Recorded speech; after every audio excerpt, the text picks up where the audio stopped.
Houston, Tranquility Base here. The Eagle has landed. When Neil Armstrong first stepped on the moon in July 1969, it was not merely the end of a 250,000-mile trip or the winning of a political challenge, but was instead the culmination of the efforts of hundreds of thousands of Americans working to create a brand new technology.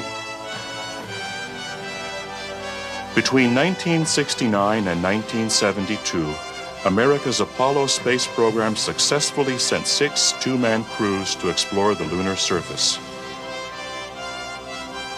The exploits of these 12 rather common-looking men captured the attention and imagination of the entire world. These are the uncommon stories of the members of a most elite fraternity, the fraternity of Moonwalkers.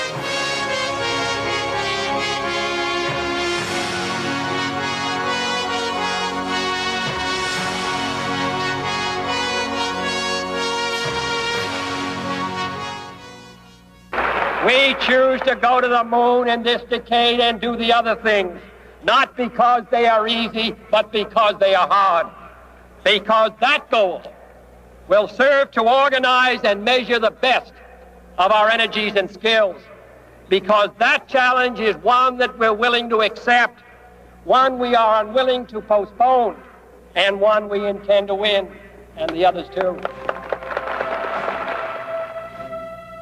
I don't think we realized at the time, how absurd and ridiculous it was. It was a crazy goal. I mean, like, it was a lunatic thing to do. And I think all the people that were involved with doing it knew it was a lunatic thing to do. I mean, they were landing on the moon 7 years after Kennedy said, get started. And that's a lot to achieve in 7 years.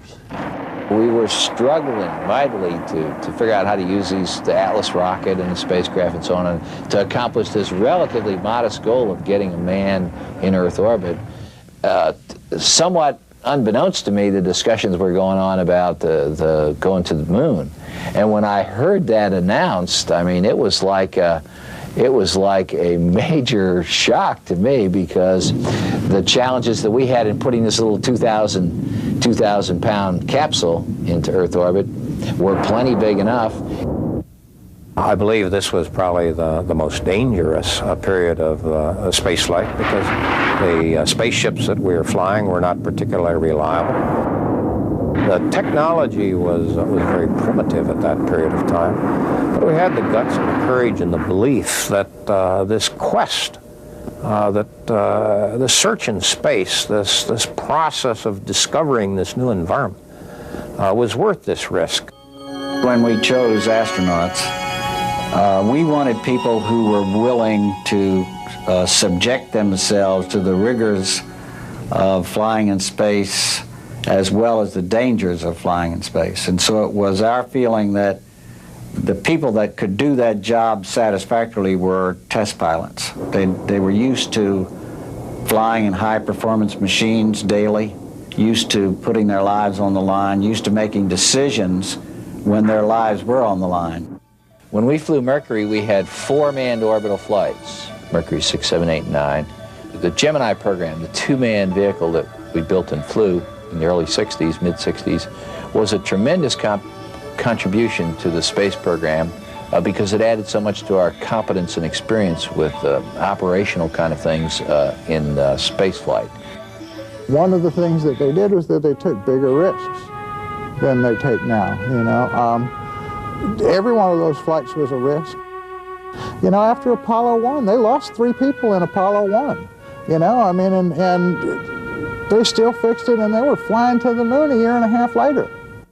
But we would not have been able to get on with the lunar program that aggressively, and as we did then to Apollo 11 6 months later, if we didn't have a great big body of experience in the middle and that built the confidence in the team and the hardware that the Gemini program provided.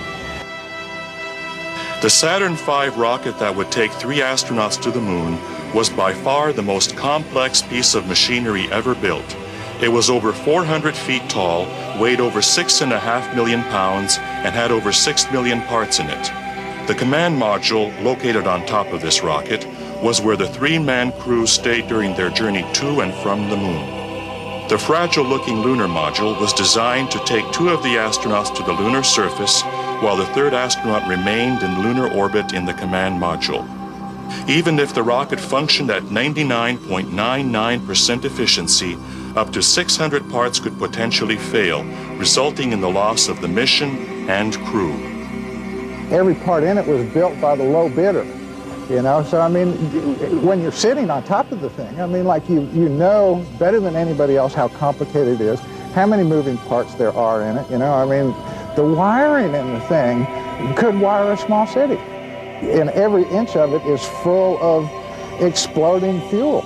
You know, I mean, it's equivalent to sitting on top of an H-bomb or an A-bomb, I mean, or enough of a bomb to where you don't care what kind of bomb it is. I mean, you're gone if it doesn't work right. But here we are, spent all our lives in a risk environment. You acknowledge that fact going in, and you don't dwell on it. You don't let it bother you. If the damn thing blows up, you're going to be dead. That's the least of the consequence. I'd rather do that than get smashed up and spend the rest of my life as an invalid. It was the ultimate experience as a test pilot, the ultimate flight. I don't care how many times you've flown or what you've flown, this was going to be the ultimate trip. And turned out that way for me. These test pilot astronauts spent all of their lives learning how to fly, learning to be pilots, be at the controls. On launch day, all they could do was strap in and ride the rocket like passengers on a bus. So it was a very nervous time for them. Well, every launch day is a time of excitement, enthusiasm, and apprehension. But I think in most circumstances, you always feel that the chances of actually lifting off are fairly distant or remote, and you have to temper your enthusiasm with the realization that, in fact, you may be coming back in and trying to do another day. The heart rates that they monitored in mission control, I mean, like, almost invariably showed higher heart rates during launch than at any other portion of the flight, including when they would land on the moon. Because when they're landing, they're driving it. You know, when they're blasting off, they're just sitting there. And they were as scared as they ever got. I can recall the fellow in the house of in the mission control was counting down 10, 9, 8, ignition sequence start. 7, 6. Now, he said that, but still his engines are 360 feet away, so I didn't feel anything. And 4, 3. When he said 3, then I began to feel a shaking and a rattling. And when I was observing, as I observed the shaking and rattling, it was more than I imagined. It was more than I thought was safe. And I can recall thinking, maybe this is going to come apart. Maybe this is shaking more than it should. Certainly more than any airplane I'd ever been on. Just was tremendous vibration. And as this ran through my head, I hear him say, 1, liftoff.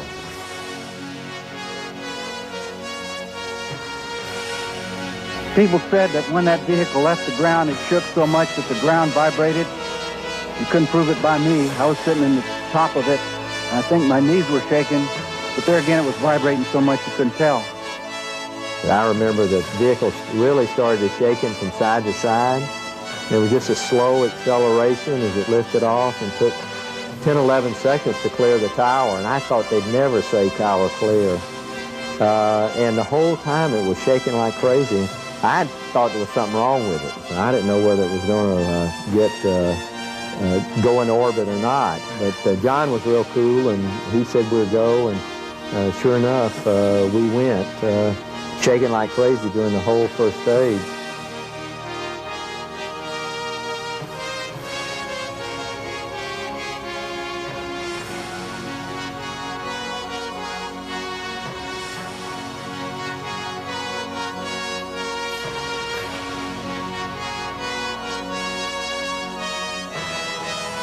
But that was the first time human beings left the Earth. And historically, I think that's the way history's going to look back at these flights. is not that they landed on the moon, but that they left the Earth.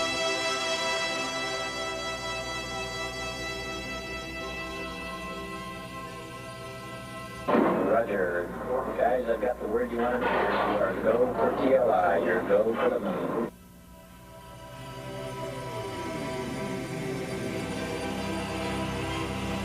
Well, I remember looking at the window saying, I hope that doesn't break. You know, still you can see through it. I'm going to die. That's a feeling that I haven't had much of my life. That death was 5 inches away. We looked out the window, and the Earth was in our window just like that, in the black ground, and it started to get flat. You no longer saw it in 3 dimensions. It's about that time when you're going to the moon, I personally and the other fellows that were with me, we started to wonder if we hadn't bitten off more than we could chew. They weren't looking at the moon on the way out there. They were looking back over their shoulder at home as it got smaller and smaller and smaller and smaller. And if you go around and you talk to them all, they'll talk to you about the Earth more than the moon, more than anything else. I mean, they'll talk poetry about what the Earth looks like. And I can remember looking back at the Earth and seeing it go. At first it goes away very fast, almost like the fastest elevator. And it's big and it's starting to get small, but it's going away. And you're thinking, boy, everybody's going away that I've ever known. They're going that way, and the 3 of us are going this way. And it kind of is shocking. And I can remember looking at the Earth when it got about that big then and thinking, you know, everybody I've ever known, they're all back there. And here we are. There's billions back there. Here we are here. And it's kind of scary, but I wanted to be there, but still kind of frightening. The Earth, as it appears from the moon, is a very small and fragile object. And when you think about it, that's not an inaccurate description. Certainly a lot of the things that we do down here can affect the balance in a very fragile way. The greenhouse effect we're noticing today, for example, the changes between a healthy atmosphere and an unhealthy atmosphere are very subtle, very, very fragile, and you sort of get that feeling when you look at the Earth from a great distance. The first landing on the moon by Apollo 11 proved to be much more difficult than anyone had ever anticipated. There were concerns as to whether or not the lunar module would perform up to expectations, and if Neil Armstrong and Buzz Aldrin would even survive the landing. And this room that we're in becomes alive. As soon as you can hear the noise, the hum in the background as people are talking. But it's when you put your headset on and plug into the console, all of a sudden, you know, these many loops, many people talking simultaneously. And there now you start hearing crispness. I mean, boy, crisp, clarity, decisions. I mean, people are communicating. They're right on top of the job. And all of a sudden it starts to sink in on you that, hey, today's the day.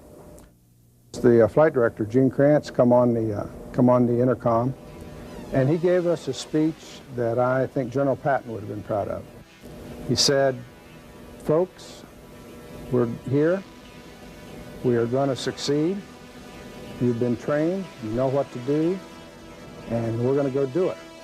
But then he said something was even better. He said, but no matter how it turns out, I'm going to be with you, and no matter what you do, I'm going to be right behind you. And you can't imagine what that meant to a bunch of young fellows who, like myself, were only 25 or 26 years old. Okay, let's go there, Captain. I'm on the hot fire. Okay, all flight controllers going around the horn. Go for undocking. Okay, retro, go. Fido, go. Guide, go. Control, go. Telecom, go. GNC, go. Ecom, go. Surgeon, go. Capcom, we're go for undocking. Your brain's moving, your thoughts are moving, your thinking strategy, you're on your toes, you're ready for anything. And at this time here, I really came to the feeling, and I think this was true throughout the room, that says, hey, we're gonna land on the moon today. But we didn't have time to think about that long, because very shortly thereafter, we had our first of several program alarms during this period of time. You're looking great. A series of computer alarms at the most critical phase of landing threatened the outcome of the entire mission. In the hot seat was a 26-year-old flight controller, Steve Bales, who had the power to pull the plug on the world's first manned lunar landing. Still looking very good. You're down. Stop alarm. 1201. 1201. Roger, 1201 alarm. 1201 alarm. Stand by, we'll go, flight. Okay, we're go. We're go. Same tight. We're go. Altitude 1600. Eagle looking great. 1201, it sounds, it's four little numbers, sounds sort of ah-ho-hum, but what it really means is, hey bud, I had too much to do that last second. I didn't get it all done, and I hope that I've done the most important things. And it's up to you to figure out if I've done the most important things, because I'm going on, I can't stop. And that's what that was all about. We'd have called an abort, but potentially loss of mission, big time loss of mission. That was the concern. The good news is, training carried us through. We knew what to do. In our simulations, we're accustomed to having a large number of these kinds of difficulties. So I didn't feel that this was an oppressive situation, not that we weren't concerned about it. That last minute or so was really, really tense. The tension in mission control was so real you could cut it with a knife, and I'm just babbling along on these, giving them updates and this and that and the other. And Deke Slayton was sitting right next to me during that final few minutes, and about the last minute, he hit me in the side and whispered, "Shut up, Charlie, and let them land." Looking good, down a half. 6 forward. 60 seconds. Lights on. Forward. Forward. 40 feet down, 2.5. Pick up some dust. Straight shadow. 4 forward, just into the right low. 30 seconds forward. Contact right. Okay, engine stop. We copy you down, Eagle. Listen, Tranquility Base here. The Eagle has landed. I had to keep talking, I had to keep working, because I had a series of stay-no-stay decisions that we had to make. Because in case the LEM spacecraft had been damaged during the descent, or some of the temperatures, possibly we got into a soft landing area where it started to tip off, we had to be ready to abort at any time. So I had to keep my controllers, my entire team grinding away for what we call the T1 stay-no-stay decision. A newspaper person who was a friend that was also foreign, and I thought had reasonably leftist leanings, and anyhow, we were having this discussion, and this person was absolutely convinced that the United States government propaganda office somewhere had written these great words for Neil to say. That's one small step for man, one giant leap for mankind. Then I said, okay, if you think that that's the case, we'll sit down here and we'll figure out what I'm going to say. So I figured I'd say something to the effect, it may have been a little one for Neil, but it was a big one for a little fellow like me, seeing I was the shortest person in the office.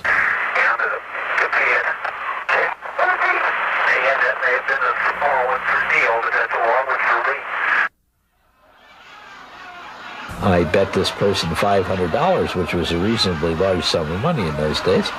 I thought that if I could get $500 off a communist, that was probably pretty good. Person then realized that there wasn't propagandists, but they reneged on the bet, and I never won the money. I was never paid.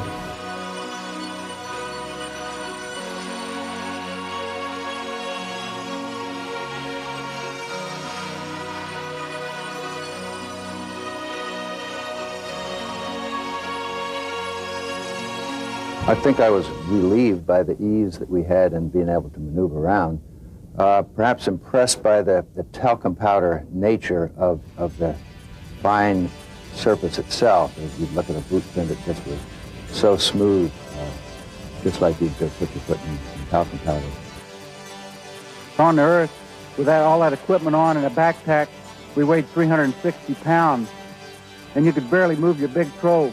But when you're on the moon and you only weighed 60 pounds, so the jump was delightful. I would just feel good. It's a good feeling because everything about you is lighter, and so I felt stronger. I felt like this is a great day. You know, I can jump. Look how high I can jump. Look at how light this is. I just grab this and move it over here, and normally it's pretty heavy. So it gave me a feeling of being strong and fast and feeling good. It was like the best day of a life because all this strength is here, you think. We decide to do the Moon Olympics. I decide to try to set the high jump record on the moon. And as I start to do that, I bounce a couple of times, and then I fall over backwards. And as I fall over backwards, fear strikes. If I split my suit open, I'm dead.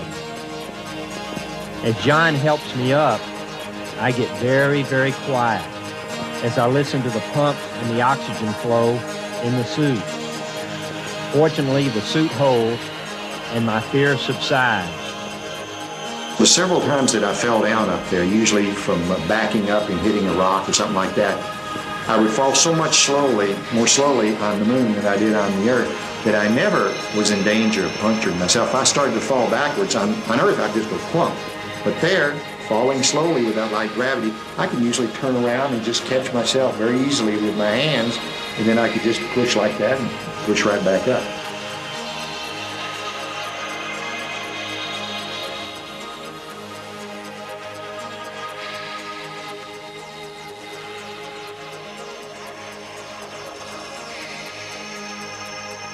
Being on the moon is you're unprepared for visually what everything looks like. I mean, like, there's no sense of scale or distance, you know. I mean, like, even out in the desert, you know, you see a telephone pole a half a mile away, you know. I mean, to where, like, that telephone pole cues you what your distances are. There's nothing on the moon. You know, there is no way to tell how far away anything is. I mean, everybody had an incredibly difficult time finding their way around. Later on, when they were taking the rover out there, they were getting lost, you know. I mean, like, they had to be very careful about where they were going. You can't tell distance or size on the surface of the moon. You have nothing relatively to judge distance by except the lunar module itself. And when you take that rover and you drive 15 or 20 kilometers away and go over the hills and around a bend, it's very difficult to find it in the first place, much less use it to judge distance or size. Shortly after the flight, somebody asked him, how did you guys navigate on the moon? And Al said, I don't know, I just followed Pete. I had a hard time finding what the right craters, just because I didn't lose my sense of direction, but I sure wasn't really positive which crater was which. Very good. Don't get too near the edge of that thing. It falls off. Look over at your right. It falls off pretty good. Yeah, I know. The Earth is 230 or 40,000 miles away, and when you hold up your thumb like this, you can only see the blue clouds, the blue surface and the clouds, and you can hold up your thumb and cover up the Earth. And if that doesn't worry you, well, nothing ever will. I'm in awe of what God has given us. It's the beauty of Earth. Of course, from space, that jewel of Earth, that blue and white ball hanging up there, just the eye can behold that beauty. It makes it seem alive. And I do remember one time holding my hand up, and underneath my hand was the Earth. And a thought passed my mind that, you know, underneath my hand is 5 billion people, or 4 billion, whatever it was in those days. And we've all been impressed with this view of the Earth, and I think our lives will never be the same because we've had that rare opportunity to see the Earth from far away. It was a spiritual journey. You know, I mean, like, that's supposed to be true of every big journey of our life. There's supposed to be a spiritual journey, or there's supposed to be a spiritual component of the physical journey. And it was equally true for those men. It was true of that journey, the biggest journey humans have ever taken, also had a powerful spiritual component. On the control pedestal of this little car, Dave Scott left a Bible, a red leather Bible. You can just see it there on the control. pedestal, and not too many people know that it's there.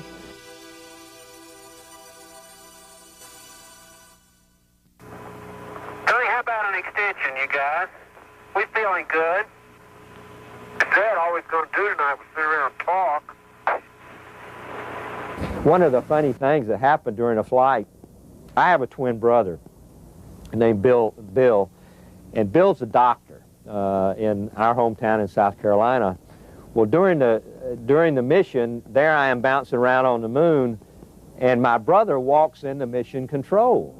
He gets a pass, and he wants to sit on the flight surgeon's console. And a few people knew he was coming in, but I mean, the whole room looked over, I understand, looked at him, and they looked at the TV, and they looked at, you know, and they thought what's happened here? And then all of a sudden they realized the word got around, it was my twin brother. We are identical, and so that created a few stares and a few laughs in mission control. After all the scientific experiments had been performed, and after all the moon rocks had been collected, these astronauts still found time to have some fun.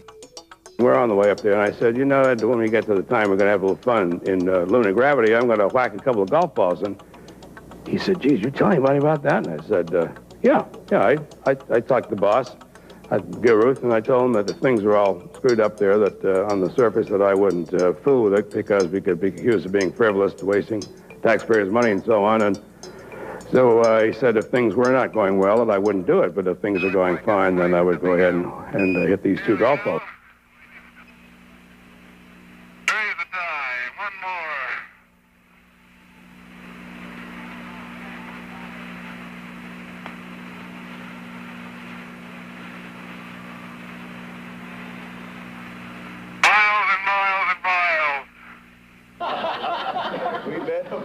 The backup crew must have gone through a library of Playboy magazines, right, and kept clipping out Miss Playboy or the month or this, that, and the other thing, interspersing those pictures throughout the checklist.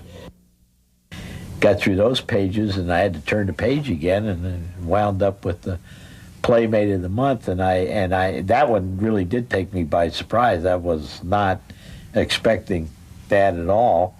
And of course I couldn't say anything about it over the radio, so I was doing a lot of laughing, and people they weren't sure why I was laughing, but I don't think they wanted to ask why I was laughing either. So, you know, some of the outside people thought that I was being very frivolous, and I might have even been intoxicated on the moon, but that wasn't the case at all. I was just laughing at these in-jokes, and I obviously couldn't talk about it over the air.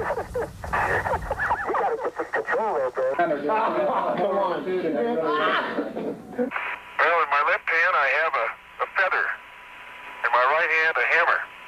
And I guess one of the reasons we got here today was because of a gentleman named Galileo a long time ago, who made a rather significant discovery about falling objects in gravity fields.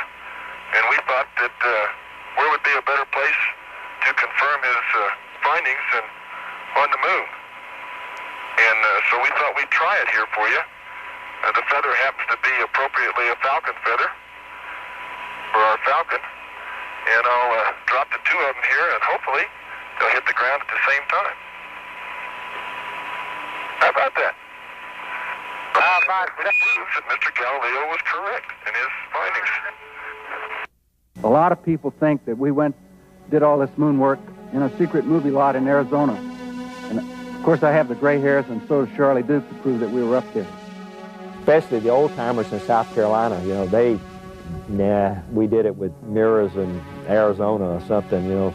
It's amazing how many people don't believe we actually went to the moon. And I tease everybody. I say, well, I don't know where they sent those other guys, but I know they sent me to the moon. Read the plaque. We'll read the plaque that's on the front landing gear of this LEM. It says, "Dear men from the planet Earth, first set foot upon the moon, July 1969 AD. It came in peace for all mankind." It has the crew members' signatures and the signature of the President of the United States. An idea we had before the flight, to get the whole family involved, was to have a picture taken. So we had a picture taken of our family in the backyard, and I got permission from NASA to let me take this picture along and leave it on the moon. They said, well, sure, no problem. So on the back of this photograph of our family, we wrote something to the effect of, this is the family of astronaut Charlie Duke from planet Earth, who landed on the moon in April of 1972, and then we left it on the moon, and so I pitched it out on the moon and took a picture of the picture. That's just Apollo 17's visit to the Valley of Torres Litro,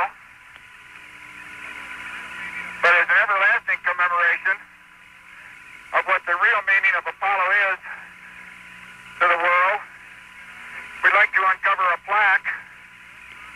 The words are, "Here man completed his first exploration of the moon, December 1972 AD. May the spirit of peace in which we came be reflected in the lives of all mankind." This is our commemoration that will be here until someone like us, till some of you out there who are the promise of the future, come back to read it again and to further the exploration and the meaning of Apollo. The thing about the moon that I thought was peculiar was that it seemed to depend on the angle of the sun.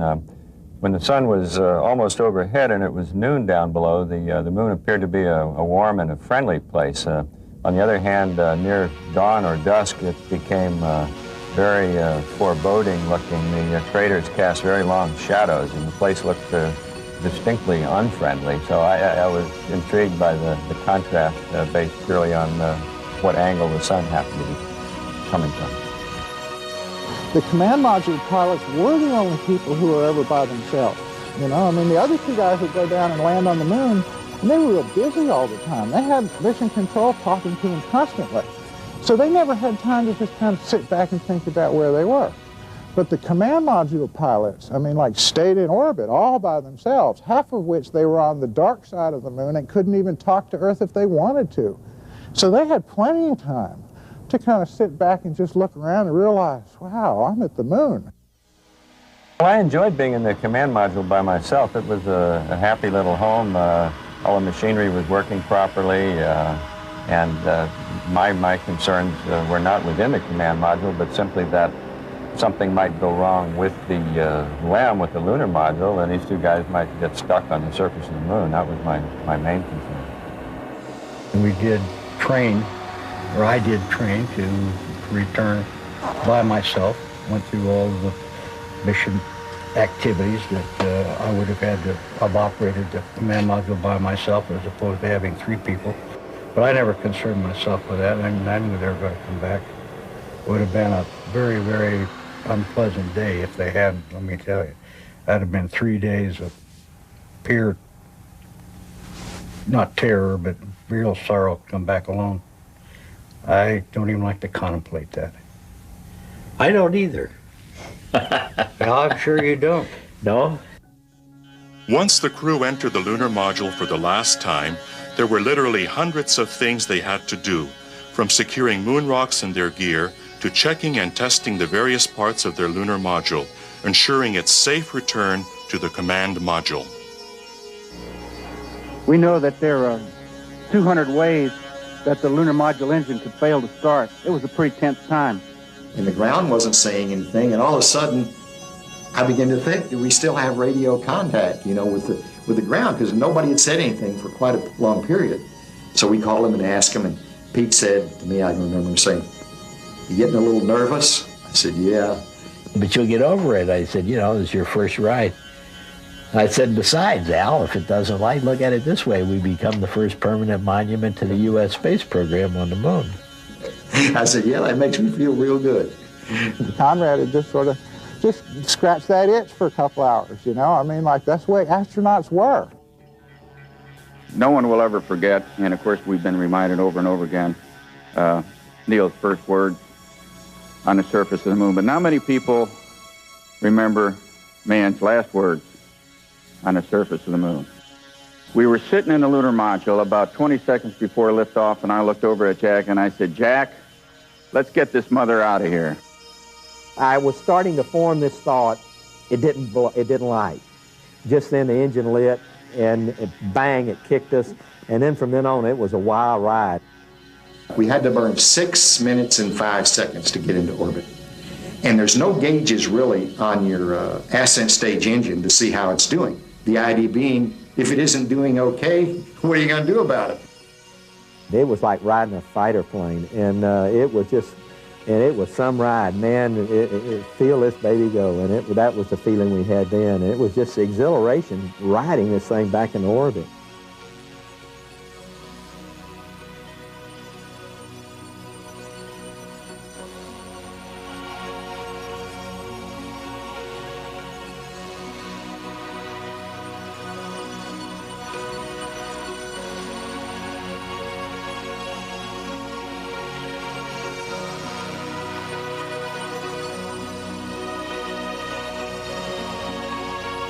And Pete leaned over to me and he says, you know, Al, how would you like to fly this thing? And I thought, well, that'd be fun, because I hadn't flown it up to that time. I'd just been doing my part of the job. And so as I started to put in my first thrust, I said, wait a minute, the people down in Houston at Mission Control aren't going to like this. He said, don't worry, we're on the backside of the moon, they'll never know it. And sure enough, he thought of everything.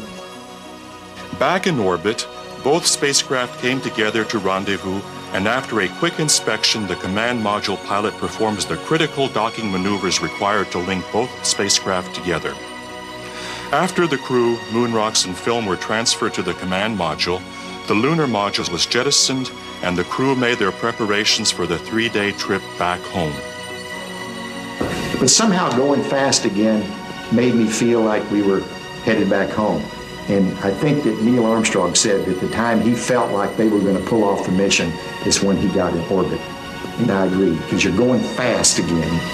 You feel like once you're going fast, you don't have to go a little bit faster, and then you can head on home. So it was a really good feeling to get into orbit.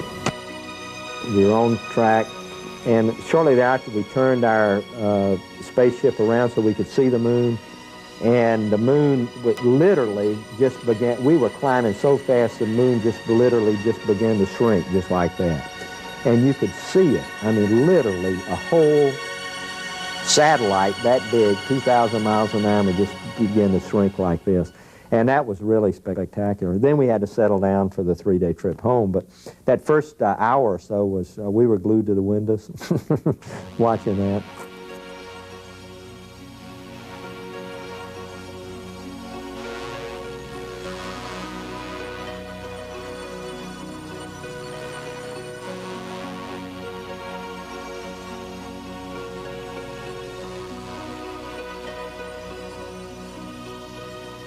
We have a perspective of the Earth as we sit here in this room. You have another perspective when you're driving down a freeway or flying an airplane on a boat. You have another perspective in Earth orbit.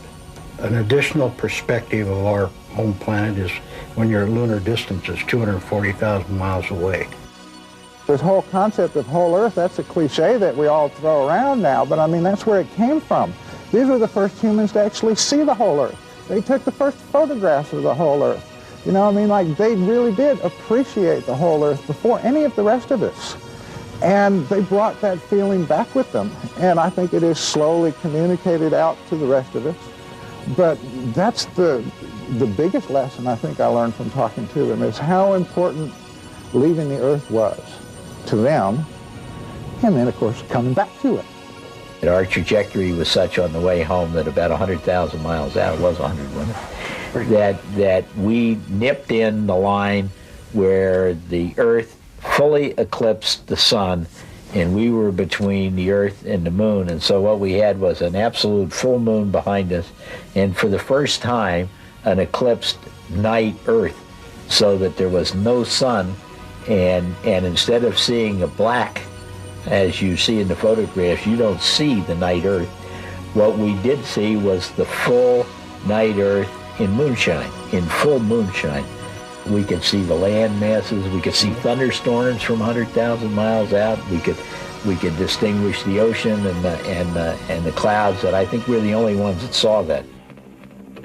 Coming back, the command module hits the atmosphere at essentially escape velocity, 26 to 28,000 miles an hour.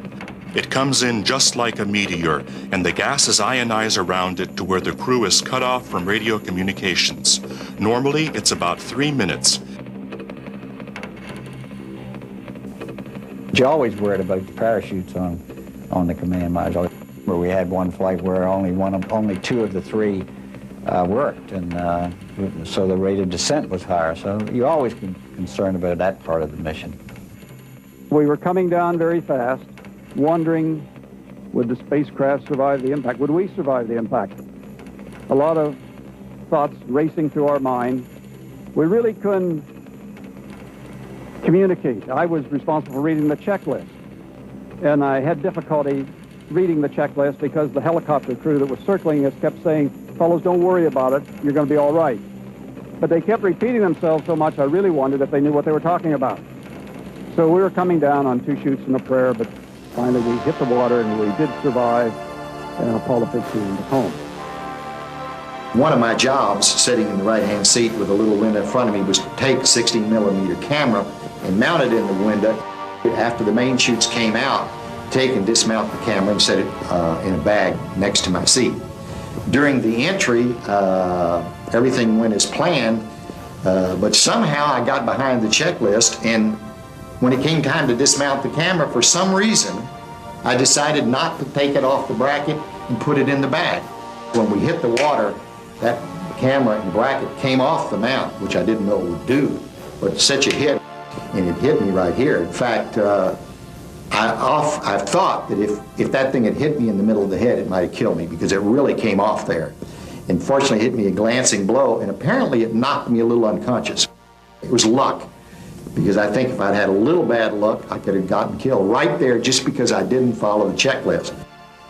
More than the moon rocks, and more than Tang, and more than these things that we learned and that we've built, you know, I mean, because I think that it did expand our awareness and our understanding of who we are and our role in the universe. I mean, like, what does this beautiful blue-green globe have to do with all the rest of it? You know, I mean, and we know more about our role in the universe because of those flights. But you tend to see mankind as one and as a common thread going through it, because we're all on that little ball. And when you just the distance to the moon puts you on a little ball that all of us that is sort of insignificant, and yet there are 3 billion of us, and we've got to learn how to get along on this earth. And I think that perspective of mankind, the uniqueness of the oneness of mankind, is probably the most significant thing I've gotten from the flight over the long term. You know, we got to learn to love one another and get along, and then we can solve our problems through man's technology. Sure, we have a lot of problems here on Earth, and sure, they need to be solved, but they're not going to be solved by not expanding our knowledge, and that's what space exploration is all about. Expanding human knowledge is just fundamentally critical for people right now. We're at the stage in human civilization where if we don't use our brains, we're probably not going to make it. We're not going to be able to make it with our muscles anymore. We have to think about these things. We're going to have to go out there, find new knowledge, look at that new knowledge, and apply it to solving the problems of tomorrow. It was certainly one of the great adventures of our generation, and it's the sort of thing that people in the future are going to be doing. Many of the youngsters alive on the Earth today will get their chance to go into space, either to the moon or to Mars, and certainly their kids and their grandkids are going to go. So maybe they'll be curious to see how it was done. I hope that Apollo brought new light to the people of the Earth, so that indeed we can regard the Earth differently, we can regard ourselves differently, and we have been enriched by that experience. Some of them speak to very eloquently. You know, I think the way they talk about the Earth is a big part of that. You know, I mean, to where like the Earth became a personality and a character and a living thing for all of these men, instead of just this abstract place where we all live. And that was great, you know? I mean, I think that, to me, validates the adventure or the journey. We brought back a belief in American craftsmanship at this period of time because it was an American flag that was planted in the moon. It was American craftsmanship that got there. We brought back a sense of wonder and mystery. It was probably one of the expansionist periods for science and technology. Kids wanted to become astronauts. Everybody wanted to see them. They brought back this resurgence, this interest, this vitality that has always been American. The war that we really must solve if we're going to be successful in the next century is a war that nobody knows we're in, and that's a war on ignorance. If we solve that war, we can whip all the other things in the process. That's what space exploration is all about, expanding our knowledge of what's going on around us. And boy, it's in its infancy. And I think it's important to do it now because I don't know how much time we've got, the human race does. We need to get smarter, and we need to learn better how to control our destinies, and I think space exploration is a key to that. I don't see exploring space as ignoring earthly problems so much as it's a different way to grow. You know, we have to grow our way out of our problems, and that's a very serious way to grow. You know, you learn a lot doing it, you learn a lot about yourself doing it, you learn a lot about the planet you just left. You know, and I think that's important. It can all be useful to the growing experience of the human race. But what I think ought to be really important in the way we think about these flights is to realize that going to the moon wasn't the important part. That's just the first place you can stop. What really matters about Apollo is those were the first people to leave the Earth, to go anywhere. You know, in the next 500 years, if we don't destroy ourselves, who knows where we'll go? You know, I mean, there's a whole universe out there waiting for us. The astronauts who left the Earth and walked on the moon are considered the greatest of all explorers and adventurers. They risked everything in the search for answers about the origin of our solar system, and their efforts were the fulfillment of a dream as old as humanity. When Gene Cernan last stepped off the lunar surface in December 1972, it marked the end of the golden era of lunar exploration. Like all other pioneering explorers, these men have led the way for future astronauts and lunar colonists who will once again take those same risks and leave the Earth on a continuing quest for the secrets of the universe.